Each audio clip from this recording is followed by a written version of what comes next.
গল্পের শুরু হয় ড্যাশো কন্টিনেন্টের বাইরে থাকা একটি নদীর দৃশ্য দিয়ে। হঠাৎ সেখানে একটি শিশুর কান্নার শব্দ শোনা যায়।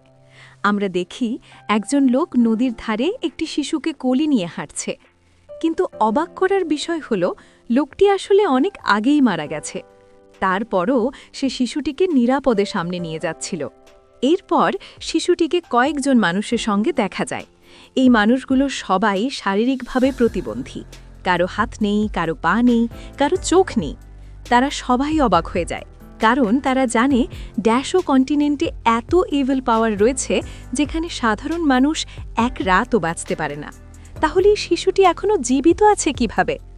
ঠিক তখনই তাদের মধ্যে একজন এল্ডার, যিনি কথা বলতে পারেন না, শিশুটির গলায় থাকা একটি লকেটের দিকে ইশারা করেন। এই লকেটটি দেখতে ড্যাশো কন্টিনেন্টে থাকা স্ট্যাচুগুলোর মতোই। এই স্ট্যাচুগুলো ইভিল পাওয়ারকে আক্রমণ করতে দেয় না। তারা বুঝে যায় সম্ভবত এই লকেটের কারণেই শিশুটি বেঁচে আছে। শিশুটি তখন জোরে কান্না করতে শুরু করে। একজন এল্ডার রেগে গিয়ে শিশুটিকে ঠেলে দিতে চায়, কিন্তু অন্য একজন এল্ডার তাকে থামিয়ে বলে তারা নিজেরাই কষ্ট করে বেঁচে আছে, এই শিশুকে রাখাটা তাদের জন্য অসম্ভব। সবাই সিদ্ধান্ত নেয় শিশুটিকে অন্য কাউকে দিয়ে দেবে। ঠিক তখনই সেখানে আসে গ্র্যান্ডমা। তিনি বলেন তার কাছে একটি গরু আছে এবং তিনি নিজেই এই শিশুটিকে বড় করতে পারবেন। এরপর গ্র্যান্ডমা শিশুটিকে নিয়ে যান ভিলেজ চিফের কাছে। সব কথা শোনার পর ভিলেজ চিফ বলেন এই গ্রামে এই প্রথমবার একটি সুস্থ শিশু এসেছে, তাই শিশুটিকে এই গ্রামেই থাকতে দেওয়া হয়। গ্র্যান্ডমা তখন শিশুটির নাম রাখেন শিন। এরপর গল্পে আমরা দেখি এক রাতে একটি ইভিল লেডি শিনকে আক্রমণ করতে আসে, কিন্তু আশ্চর্যবারভাবে শিন একদম ভয় পায় না। ঠিক তখনই গ্র্যান্ডমা তার ম্যাজিক ব্যবহার করে ইভিল লেডিটিকে ধরে ফেলেন এবং তাকে সিল করে দেন। সময় গড়িয়ে যায় আর শিন বড় হতে থাকে। সে একা একা গ্রামে ঘুরে বেড়ায়। অনেক ইভিল প্রাণী তাকে আক্রমণ করে, এমনকি একটি ঈগলও তাকে তুলে নিয়ে যায়, কিন্তু শিনের কিছুই হয় না। এতে সব এল্ডার আরও অবাক হয়ে যায়। একদিন শিন জঙ্গলে মেডিসিনাল হার্বস সংগ্রহ করছিল। হঠাৎ একটি স্ট্যাচু অ্যাক্টিভ হয়ে ওঠে। চারপাশের পাথর বাতাসে ভেসে ওঠে। ভয়ে শিন সেখান থেকে পালিয়ে যায়। সে একটি স্ট্যাচুর ওপর উঠে একটি পাথর ছুঁড়ে মারে। পাথরটি বাতাসে হারিয়ে যায়। ঠিক তখনই আকাশে একটি বিশাল স্পিরিট দেখা যায়।